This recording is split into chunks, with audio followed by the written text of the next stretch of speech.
Imagina a seguinte cena. Você acaba de sair da prova do Enem, achando que foi um arraso, foi super bem, saiu o gabarito, você consegue acertar um monte de questão.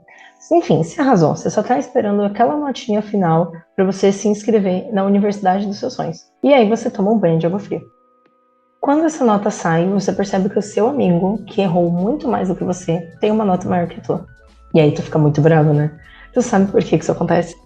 Raposo, vem cá que eu vou te explicar um pouquinho sobre o TRI. Essas 3 letrinhas que podem ser o teu herói ou o teu vilão, dependendo de como que você faz aí tua prova do Enem. Bom, deixa eu me apresentar. Eu sou a Bruna, professora de Biologia formada pela Unesp. Estou há 3 anos aí trabalhando com o Enem e com adolescentes, e eu sei que muitas vezes vocês sabem o que é o Enem, sabem como ele é cobrado, ali as questões e tal, mas vocês não sabem de fato interpretar essa prova. Então hoje eu vim aqui trazer para vocês como que funciona o TRI. Se você gosta desse tipo de conteúdo, se você vai prestar o Enem no final do ano, eu aconselho você a seguir esse canal aqui, curtir, ativar o sininho, tudo aquele papo que você já sabe. Além disso, eu sou muito mais presente no Instagram, então você pode me seguir lá, @profbrunaluz. Vou deixar todos os links aqui na descrição do vídeo, caso você tenha curiosidade de conhecer aqui o meu trabalho. Aqui a gente facilita bastante a vida de vocês, principalmente com biologia, que é um tema que a gente sabe que é um pouquinho difícil. Bom, galera, vamos entender então como que funciona a teoria de resposta ao item? Vamos lá. Primeiro, a gente tem que saber o que é essa TRI, o que é essa bendita dessa TRI.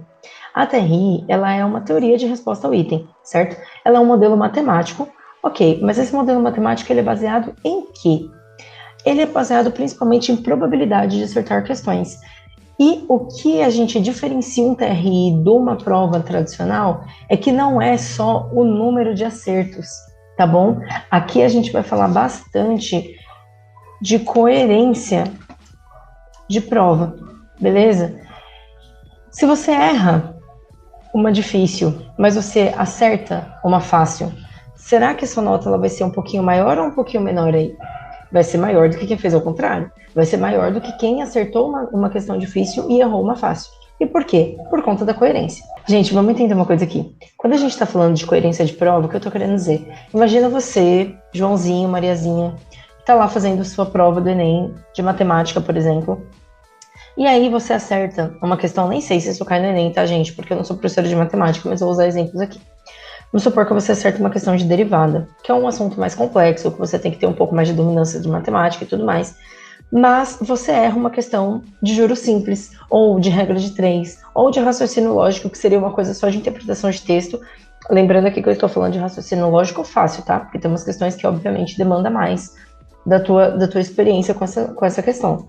Enfim, a sua coerência de prova, ela não está muito correta. Porque como que você acerta um tema que é super difícil, mas você erra uma coisa que é simples? Quais que são os critérios? Primeiro, a dificuldade da questão, ele vai definir se essa questão vai ser fácil ou difícil. A discriminação, ou seja, a questão ela vai diferenciar quem realmente sabe de quem não sabe. Então ele vai ver se essa questão realmente as pessoas não sabiam porque era muito difícil, ou se essa pessoa sabia realmente e por isso que ela conseguiu acertar, por conta dessa coerência. E a probabilidade de acerto ele também consegue ver por meio desse TRI, porque ele vai ver pelo chute, justamente por conta desta coerência de prova, tá? Então vamos pensar um pouquinho num exemplo prático aqui. O aluno A, ele acerta 30 questões, tá? Coerentes. Agora vamos supor que o aluno B, ele acerta 30 aleatórias. Ele erra todas as fáceis, mas ele acerta todas as difíceis. A nota desse aqui vai ser menor, tá? Enquanto a nota desse vai ser maior. Justamente por tudo que a gente já conversou, tá? E aí uma coisa importante que vocês têm que saber é como que isso, de fato, vai impactar a tua nota. Porque às vezes a gente pensa, o TRI, ele é uma metodologia horrorosa, né? Tem muita gente que odeia o TRI por conta disso. Então ele impacta muito, muito negativamente na minha nota. Ele impacta na tua nota de um jeito negativo, dependendo de como que você foca no TRI, tá? O que vocês têm que entender é que algumas áreas do conhecimento, o TRI ele vai ser um pouquinho mais ingrato do que outras áreas, tá? Geralmente áreas de humanas e linguagens, o TRI ele é um pouco mais chato, tá bom? Você tem que acertar muito para você conseguir ter um TRI bom. Isso porque a galera é melhor em interpretação de texto. E geralmente tem uma galera que é boa em humanas no sentido de conseguir interpretar e responder a questão. Então, as áreas que mais precisam de embasamento para você conseguir resolver são as áreas de naturezas e as áreas de exatas. Então, vai ser muito mais fácil você conseguir um TRI maior nessas áreas. Entende o que eu estou querendo dizer? Então, vamos ver um pouquinho aqui como que ele pode impactar a tua nota e como que você pode usar isso a seu favor, né? Então, primeiro, quanto mais você chutar, menor vai ser a tua nota. Galera, não fica chutando as provas do Enem, tá? Não fica chutando qualquer coisa do jeito que vocês acham e boa. Realmente tente fazer a prova de um jeito coerente, porque é isso que leva em consideração na sua nota. É importante você lembrar também que quanto mais questões fáceis e médias você fizer, melhor a tua nota vai ser, tá? Então, o que faz uma questão ser fácil? O que faz aquela questão você bater o olho e falar, essa questão aqui é fácil? A quantidade de acerto que ela teve no teste do TRI. O que acontece? O INEP, para ele conseguir ver se a questão é uma fácil, média ou difícil, ele aplica um teste em todos os lugares do Brasil, para várias pessoas, e essas pessoas respondem algumas questões para conseguir ver se essas questões elas vão se enquadrar em fáceis, médias ou difíceis. Então, a questão do Enem, ela já vai meio que pré-definida como fácil, média ou difícil. Uma coisa que vocês têm que prestar muita atenção aqui, o único lugar que você consegue tirar 1000 é na redação. O único lugar que não é usado o TRI. Por que isso acontece? O TRI, ele tem uma forma de ser feito onde ninguém vai zerar e ninguém vai tirar 1000.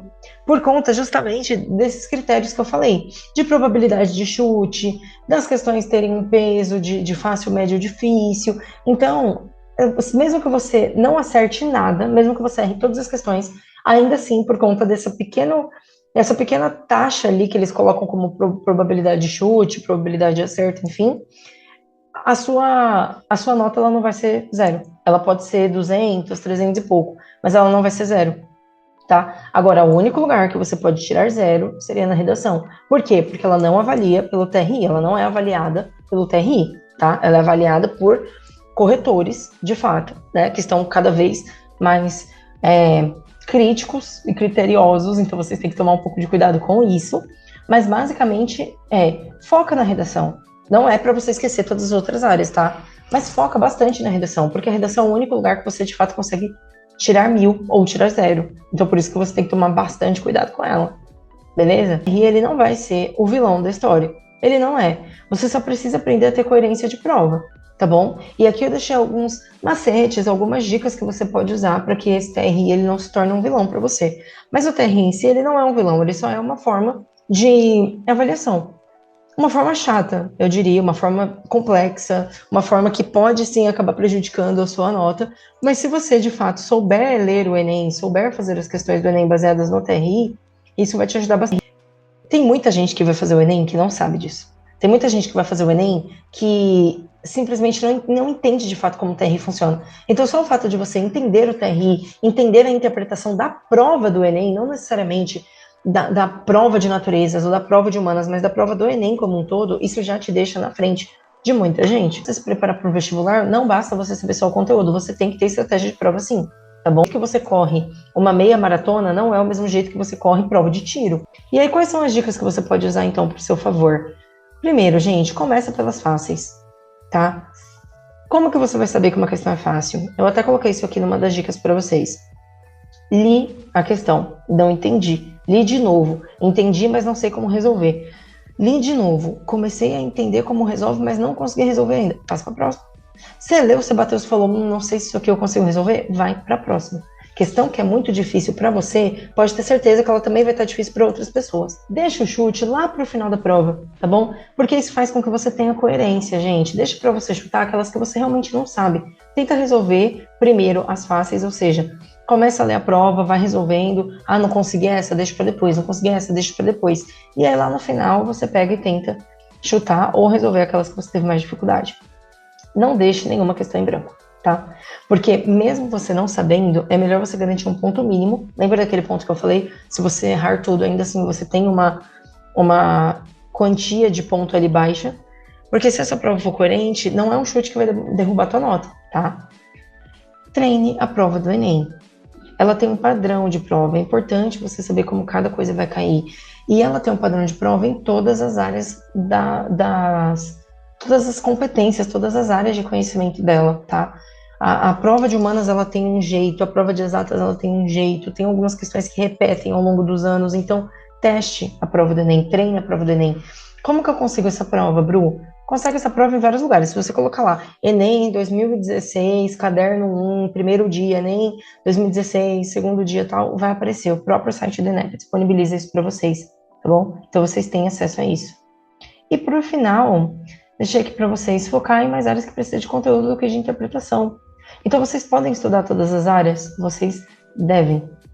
Vocês devem estudar todas as áreas, gente. Não me vai pro Enem achando que você sabe interpretar todos os textos possíveis, tá? Você precisa estudar linguagens, você precisa estudar humanas. Ponto. Só que priorize os conteúdos, de fato, naqueles lugares que você precisa de conteúdo para resolver. Humanas você precisa de conteúdo? Óbvio que precisa. Óbvio que precisa. Mas às vezes, na própria interpretação de texto, você consegue resolver. Por isso que linguagens e humanas, o TRI é um pouquinho mais chato, tá? Principalmente linguagens. Mas ainda assim, você precisa estudar. Agora, qual TRI que vai te favorecer muito? Matemática, porque as pessoas são muito ruins em exatas. E natureza, porque precisa de conteúdo. Então, lembra disso, sempre foca no conteúdo da prova. E, obviamente, que eu não preciso mais repetir aqui, mas a redação, né, gente? Sempre, sempre priorize a redação também. Então é isso, esses são os critérios do TRI para vocês. Assista esse vídeo quantas vezes vocês precisarem, salva esse vídeo, manda para um amigo, certo? Me segue no Instagram, porque lá eu estou muito mais ativa do que aqui no YouTube. E não esquece que aqui a gente tem aulões gratuitos, beleza? Aqui em maio a gente vai ter aulões gratuitos no dia 8, se eu não me engano, no dia 21. Acho que é no dia 21. Então não esquece, deixa ativado aqui teu sininho nesse canal para você não perder as aulas gratuitas que a gente deixa aqui, porque provavelmente elas não vão ficar salvas, tá bom? Eu tenho um grupo VIP no WhatsApp também, que eu vou deixar aqui na descrição do vídeo, que é para você ter um contato a mais comigo, tá bom? É isso, um beijo, raposo, seja astuto. E se você precisar de qualquer coisa, você sabe onde me encontrar.